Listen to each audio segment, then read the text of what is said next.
Hello, and welcome back to KSP Real Solar System Campaign.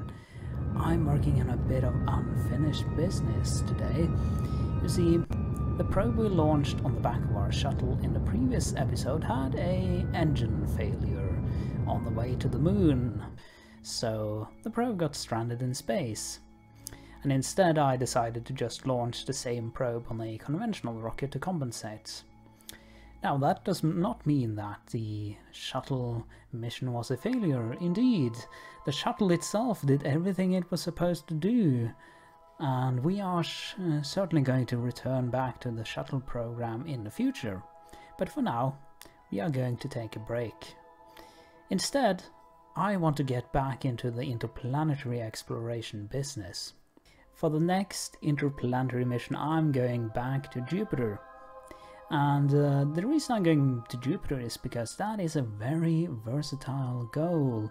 I can either launch a probe that will go into orbit around Jupiter and explore the Jupiter system with all its moons, or if any gravity assist opportunities presents themselves to explore planets further out, I can go with that instead.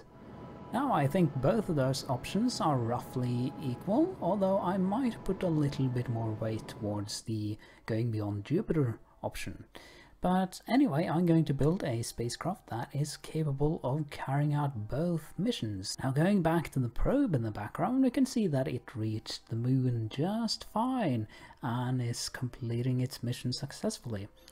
Now the Jupiter launch window is still about half a year away.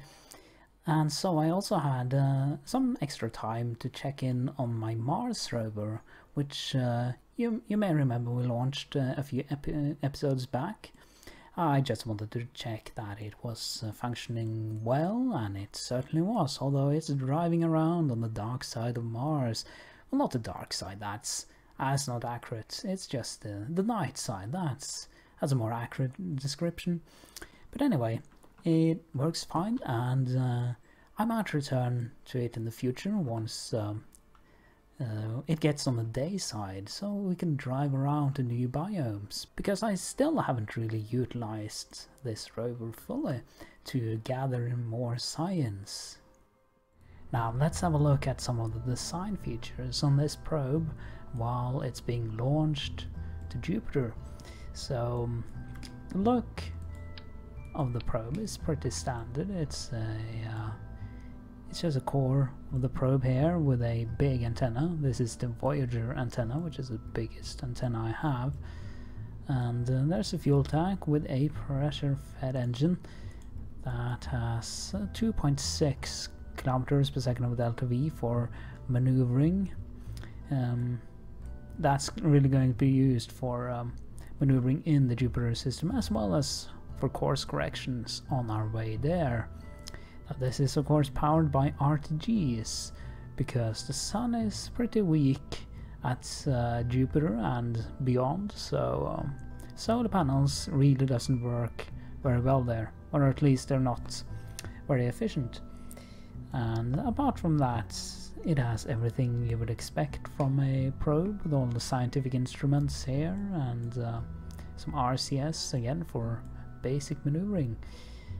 And hopefully this probe will do its job.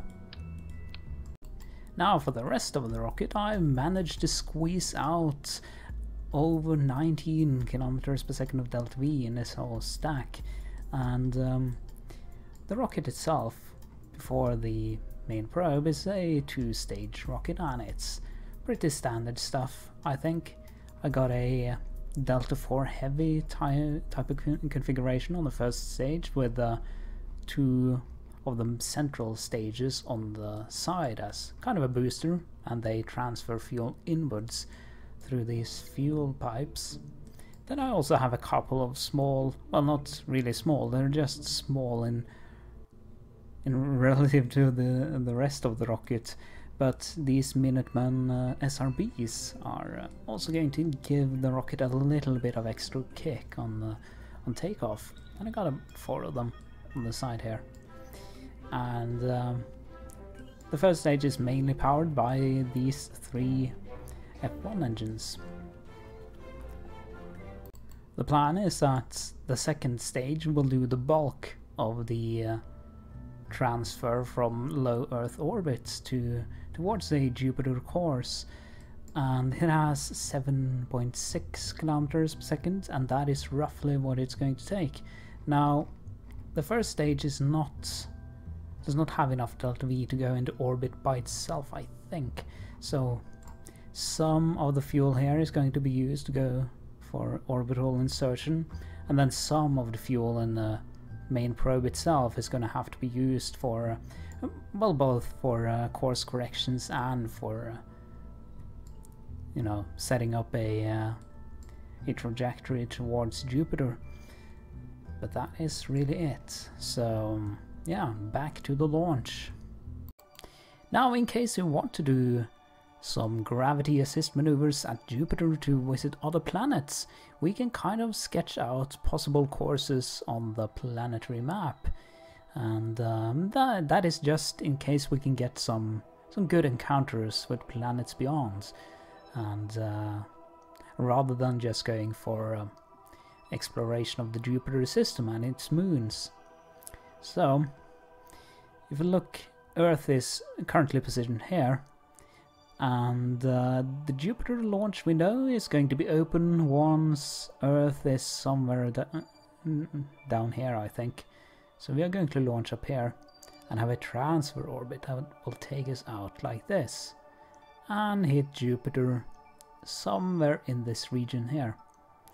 Now, if you take a look at the position of the other planets, now of course the other planets are going to rotate or travel in their orbits along in this direction, but even though it's going to take a long time to get out here, these planets are traveling at relatively low velocities, because the further away from the sun they are, the slower they are traveling in their orbits. So once we hit Jupiter here, you can kind of see that if we extend our transfer orbit out like this, you know, Neptune and Uranus certainly looks like they might be in a good position for any gravity assist maneuvers. I'm not too sure about Saturn. I think Saturn is a little too far behind in its orbit. And as a potential bonus, take a look at Pluto. You know, Pluto is not completely out of the question either, even though, to me at least, Neptune probably looks the best, followed by Uranus. So that should give us an idea of potential gravity assist maneuvers we can perform at Jupiter. And now that we have achieved orbit with the second stage on the rocket, it is time to start some maneuver planning. So I'm just going to extend this maneuver node out, and let's just bring up the indicator. So we need to get to about 7.5 kilometers per second. That is roughly what our burn is gonna have to be. And well, we already get some closest approach indicators there, so that is a good sign. So I'm just going to work a little bit with this maneuver node and see what kind of Jupiter encounter we can get. Just changing to a different perspective to make it a bit easier, and there we go, we have a Jupiter encounter already. So again, the phase angle was definitely correct, although we are kind of out of plane compared to Jupiter, so we are passing far below it. But, you know, that is the kind of thing we can correct with a good course correction maneuver, and we are definitely going to have to perform one of those.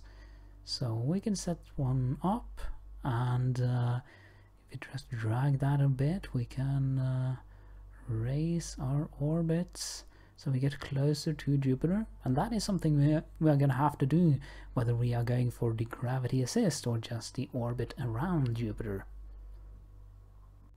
As we start experimenting a little bit with the maneuver node, we can start to plan some potential gravity assists. Just need to get really close and approach Jupiter from the right angle, and you can see the orbit is starting to extend outwards after we have our Jupiter encounter.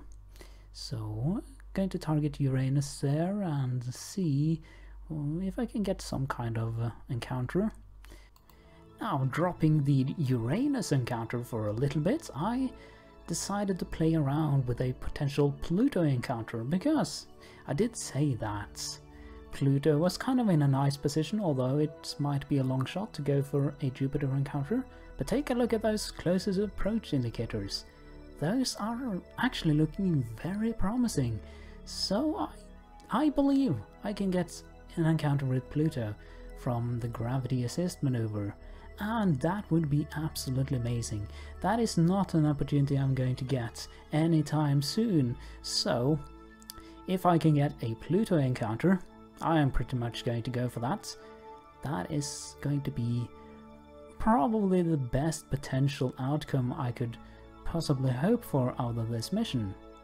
And it really just shows how good the position of Jupiter is at the moment relative to the other planets. And there we have it. There we have our Pluto encounter. Oh my, this mission is, this is getting a lot more interesting than I had possibly hoped for. And yeah, Pluto is probably the most difficult target, or certainly one of the most difficult targets in KSP Real Solar System that you could possibly go for. So we are not going to squander this opportunity. We are going for Pluto. We are definitely going for Pluto.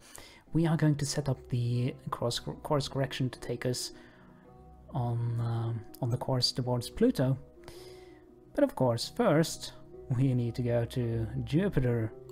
Now, looking at the course correction maneuver node, you can see that it's going to take about 1.6 kilometers per second to do that course correction, plus the 7.2 we have to do for the first burn. But that is well within the delta V that we have available. So all that remains now is to ignite that second stage and go for Jupiter and Pluto after that.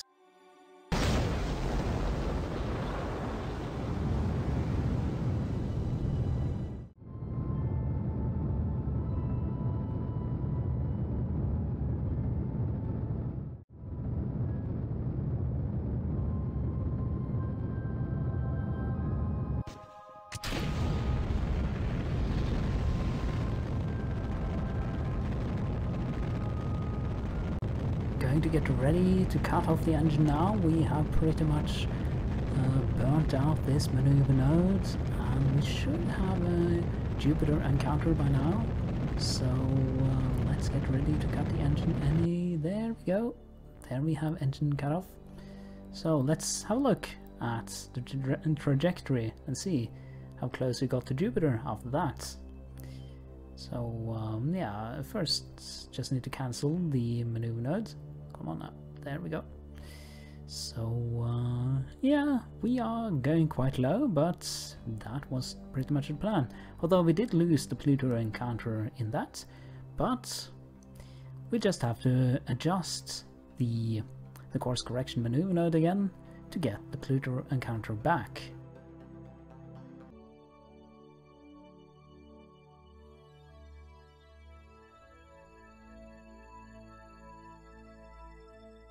Getting into position for the course correction burn now. It should, well, let's see how long it's going to take. It's almost 3 minutes, and that engine was quite loud, at least on my end. So, and it's a bit unstable as well. So I'll have to sort of manually keep it on course, but that is no problem, because the burn doesn't last that long. Once again, we are about to complete another burn. Course correction burn this time, so just a few more seconds of burn time left on this node, and I'm going to get ready to cut the engine in a minute now. There we go, cut it completely. Now let's see how we did. Did we do well? I'm going to have to cancel this first. And if I burn a little bit more with the RCS, in the same direction, we should get our encounter confirmed. Okay, going to need some adjustments here, I think.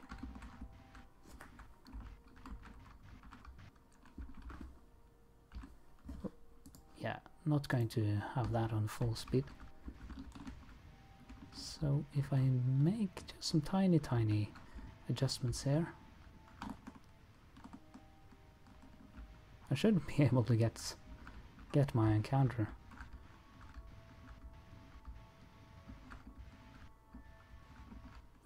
Okay, I'm going to set up another maneuver node to make sure I get this correctly. If I can find the trajectory, there we go. That's a bit annoying with the sort of the glitchy kind of screen, but let's see what it would take. Oh, there we are onto something. A little bit more. Come on, just a little bit there. So I'm going to use the reaction wheels to turn myself around, because just turning with the RCS on would kind of put me off here. So, and I'm going to cancel this and just burn ever so slightly in the correct direction. Oh, come on, there, yes! Finally, that is the Pluto encounter we have been looking for, and now it is confirmed. Initially it was just on the maneuver node and it was sort of theoretical, but we have an encounter with Pluto confirmed. But that will be it for this episode of KSP Real Solar System Campaign. I hope you enjoy this video, and I hope you will join me for the next video as well, where we will be going not only to Jupiter but also to the most difficult of all goals. We will be going to Pluto, and that, I can assure you, will be an interesting experience.